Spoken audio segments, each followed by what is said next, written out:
সংবাদে আপনাদের সবাইকে স্বাগত জানাচ্ছি। আমি ফিরোজ তুহা। শুরুতেই বিআরবি কেবলস সংবাদ শিরোনাম। অপারেশন ডেভিল হান্ট তৃতীয় দিনে গাজীপুরে আটক 81। ডিসেম্বরের মধ্যে নির্বাচনের জন্য কাজ করছে সরকার, মন্তব্য মির্জা ফখরুলের। দেশে যেন সহিংসতা ও হানাহানি না হয় সেদিকে সজাগ দৃষ্টি রাখতে হবে, মন্তব্য প্রধান উপদেষ্টার। হরিণাকুণ্ডুতে বিএনপি কর্মীকে কুপিয়ে হত্যা, আহত 8। 6 দাবি নিয়ে শহীদ মিনারে চাকরিচ্যুত বিডিআর সদস্যদের অবস্থান।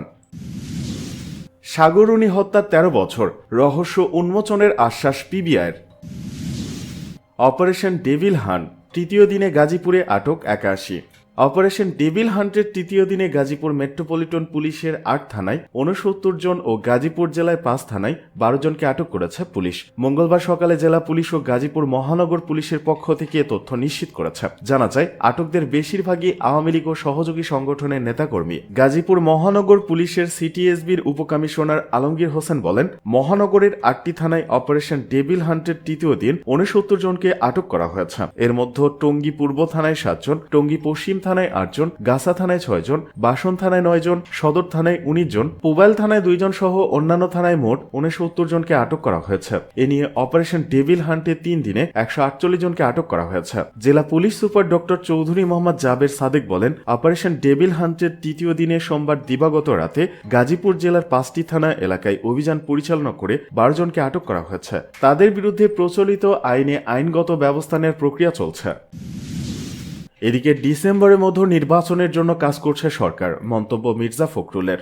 ডিসেম্বরের মধ্যে নির্বাচনের জন্য অন্তর্বর্তী সরকার কাজ করছে বলে জানিয়েছেন বিএনপি মহাসচিব মির্জা ফখরুল ইসলাম আলমগীর। তিনি বলেন, প্রধান উপদেষ্টা আমাদের আশ্বস্ত করেছেন খুব শিগগিরই তারা নির্বাচনের ব্যবস্থা করছেন। সেই সাথে তিনি আশ্বস্ত করেছেন ডিসেম্বরের মধ্যে নির্বাচনের ব্যবস্থা করার জন্য কাজ করছেন। আমরা আশা করব শিগগিরই নির্বাচনের রোডম্যাপ ঘোষণা করবে সরকার। ডিসেম্বরের মধ্যে নির্বাচন সম্পন্ন হবে বলে আমরা প্রত্যাশা করছি, জনগণও প্রত্যাশা করছে। সোমবার অন্তর্বর্তীকালীন সরকারের প্রধান উপদেষ্টা ডক্টর মোহাম্মদ ইউনূসের সাথে বৈঠক শেষে সাংবাদিকদের এসব কথা বলেন তিনি। এর আগে সন্ধ্যা 6টার দিকে বিএনপি 3 সদস্যের একটি প্রতিনিধি দল যমুনায় প্রবেশ করে বৈঠকে বসেন। বিএনপির পক্ষে দলটির মহাসচিব মির্জা ফখরুল ইসলাম আলমগীর, স্থায়ী কমিটির সদস্য সালাউদ্দিন আহমেদ ও অবসরপ্রাপ্ত মেজর হাফিজউদ্দিন আহমেদ বৈঠকে উপস্থিত ছিলেন। বৈঠকটি প্রায় ঘণ্টারও বেশি সময় ধরে চলে। মির্জা ফখরুল বলেন, আমরা প্রধান উপদেষ্টার সাথে বৈঠক করে যেগুলো উদ্বেগের বিষয় সেগুলো তুলে ধরেছি। বৃহত্তর দল হিসেবে আমাদের একটা দায়িত্ব ছিল, সেটি পালন করেছি। সম্প্রতি যে ঘটনাগুলো ঘটেছে এগুলোর দায় সরকার এড়াতে পারে না, কারণ রাষ্ট্রীয় যে প্রতিষ্ঠানগুলো আছে,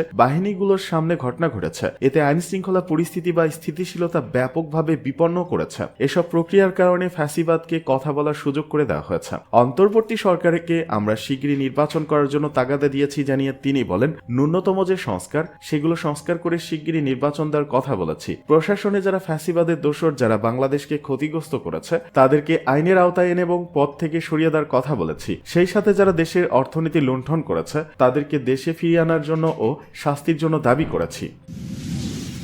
দেশে যেন সহিংসতা ও হানাহানি না হয় সেদিকে সজাগ দৃষ্টি রাখতে হবে, মন্তব্য প্রধান উপদেষ্টার।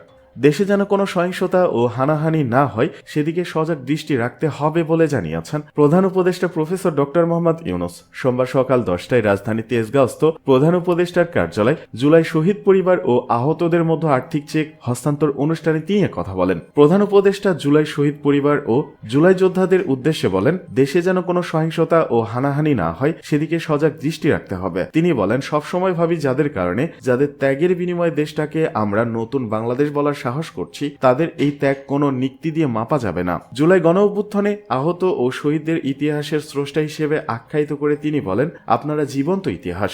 মনের গভীর থেকে আপনাদের প্রতি কৃতজ্ঞতা। যে জাতি ইতিহাসকে স্মরণ করতে পারে না সে জাতি হিসেবে গড়ে ওঠে না। এই স্বীকৃতি প্রদানের মাধ্যমে জাতির পক্ষ থেকে আমি আপনাদের প্রতি কৃতজ্ঞতা জানাচ্ছি। শহীদ পরিবার ও আহতদের উদ্দেশ্যে তিনি আরো বলেন, আজকে থেকে তারা আনুষ্ঠানিকভাবে সরকারের অংশ হলেন। এটা হলো প্রাতিষ্ঠানিক স্বীকৃতি। এর বাইরেও আপনাদের দায়িত্ব সমাজের সবাইকে গ্রহণ করতে হবে। সকল হত্যাকাণ্ড ও গুম খুনের বিচার হবে জানিয়ে তিনি বলেন, বিচার তাৎক্ষণিকভাবে করতে গেলে অবিচার হয়ে যায়। এদিকে হরিণাকুণ্ডুতে বিএনপি কর্মীকে কুপিয়ে হত্যা, আহত 8। ঝিনাইদহের হরিণাকুণ্ডুতে মোশাররফ হোসেন নামে এক বিএনপি কর্মীকে কুপিয়ে হত্যা করা হয়েছে। এ সময় আহত হয়েছেন আরও 8 জন। নিহত মোশাররফ ঝিনাইদহ জর্জ কোর্টের আইনজীবী সহকারী হিসেবে কর্মরত ও হরিণাকুণ্ডু উপজেলার হাকিমপুর গ্রামের খবির মণ্ডলের ছেলে। গ্রামবাসী সূত্রে জানা গেছে, ধর্মসভায় অতিথি করা নিয়ে সোমবার রাতে স্থানীয় বিএনপি নেতা দিলওয়ার হোসেন দুলু ও সাইদ মোল্লা গ্রুপের সমর্থকদের মধ্যে সংঘর্ষ হয়। এরপর মঙ্গলবার ভোরে হরিণাকুণ্ডু উপজেলার হাকিমপুর গ্রামের বিএনপি নেতা দুলু মণ্ডল গ্রুপের বিএনপি কর্মী নাসির হোসেন ও মোশাররফ হোসেন একসাথে বাড়ির পার্শ্ববর্তী জমিতে কলা কাটতে যায়। সে সময় পূর্ব শত্রুতার জের ও আধিপত্য বিস্তার করাকে কেন্দ্র করে একই গ্রামের বিএনপি নেতা সাইদ মোল্লা গ্রুপের প্রধান সাইদের নেতৃত্বে বিএনপি সমর্থক আকুল বকুল তাদেরকে বাধা দেয়। এক পর্যায়ে উভয় গ্রুপ সংঘর্ষে লিপ্ত হয়। এতে উভয় গ্রুপে 9 জন আহত হয়। এ সময় বেশ কয়েকটি বাড়িঘর ভাঙচুরের ঘটনা ঘটে। আহতদেরকে ঘটনাস্থল থেকে উদ্ধার করে ঝিনাইদহ সদর হাসপাতালে নিয়ে আসা হয়। এদের মধ্যে বিএনপি কর্মী মোশাররফকে কর্তব্যরত চিকিৎসক মৃত ঘোষণা করেন। এ ব্যাপারে হরিণাকুণ্ড থানার ওসি এম এ রৌফ খান জানান, তুচ্ছ ঘটনা নিয়ে বিরোধ ছিল, সেই কারণে এই হত্যাকাণ্ডের ঘটনা ঘটেছে। পরিস্থিতি নিয়ন্ত্রণে ওই এলাকায় বিপুল সংখ্যক পুলিশ মোতায়েন করা হয়েছে। থানায় মামলা দায়েরের প্রস্তুতি চলছে। এদিকে 6 দাবি নিয়ে শহীদ মিনারে চাকরিচ্যুত বিডিআর সদস্যদের অবস্থান। পূর্ব ঘোষণা অনুযায়ী 6 দাবিতে শহীদ মিনারে অবস্থান কর্মসূচি পালন করছেন চাকরিচ্যুত বিডিআর সদস্যরা। মঙ্গলবার সকাল থেকে কেন্দ্রীয় শহীদ মিনারে চাকরিচ্যুত বিডিআর সদস্য ও তাদের পরিবারের সদস্যরা অবস্থান নিয়েছেন। সংশ্লিষ্টরা জানান, চাকরিচ্যুত বিডিআর সদস্যদের চাকরিতে পুনর্বহাল এবং কারাবন্দীদের মুক্তি সহ 6 দফা দাবিতে এই কর্মসূচি পালন করা হচ্ছে। এই কর্মসূচির আয়োজন করেছে বিডিআর কল্যাণ পরিষদ। সংগঠনটির সভাপতি ফয়জুল আলম বলেন, পিলখানা হত্যাকাণ্ডের প্রহসনমূলক মামলায় নিরপরাধ জেলবন্দীদের মুক্তি দিতে হবে। অন্যায়ভাবে যাদের চাকরিচ্যুত করা হয়েছে তাদের সরকারি সব ধরনের ক্ষতিপূরণ সহ 6 দফা অনতিবিলম্বে বাস্তবায়ন করতে হবে। সেজন্য 11, 12 ও 13 ফেব্রুয়ারি পর্যন্ত আমরা লাগাতার শহীদ মিনারে অবস্থান করব। এর মধ্যে সুখবর না এলে আরও কঠোর কর্মসূচি ঘোষণার হুঁশিয়ারি দেন তিনি। এদিকে সাগররণী হত্যার 13 বছর, রহস্য উন্মোচনের আশ্বাস পিবিআইয়ের। 2012 সালের 11 ফেব্রুয়ারি নৃশংস হত্যাকাণ্ডের শিকার হন সাংবাদিক দম্পতি সাগর সরোয়ার ও মেহেরন রুনি। আলোচিত এই হত্যা মামলার তদন্ত প্রতিবেদন পিছিয়েছে শতাধিকবার। বিচারের দাবিতে এখনও তার পরিবার ঘুরছে আদালতের বারান্দায়। কিন্তু 13 বছরেও এই হত্যাকাণ্ডের রহস্য উদ্ঘাটিত হয়নি। রহস্য রয়েছে একই তিমিরে। তদন্ত প্রতিবেদন দাখিলের নতুন নতুন তারিখ ধার্য হচ্ছে। সাগর সরোয়ার মাছরাঙ্গা টেলিভিশনের বার্তা সম্পাদক এবং তার স্ত্রী মেহেরুন রুনি ছিলেন এটিএন বাংলার জ্যেষ্ঠ প্রতিবেদক। 2012 সালের এদিন রাজধানী পশ্চিম রাজাবাজারের ভাড়া বাসায় নির্মমভাবে খুন হন এই দম্পতি। এ পর্যন্ত এই মামলার তদন্ত প্রতিবেদন দাখিলের তারিখ পিছিয়েছে 115 বার। আগামী 2রা মার্চ তদন্ত প্রতিবেদন দাখিলের দিন ধার্য রয়েছে।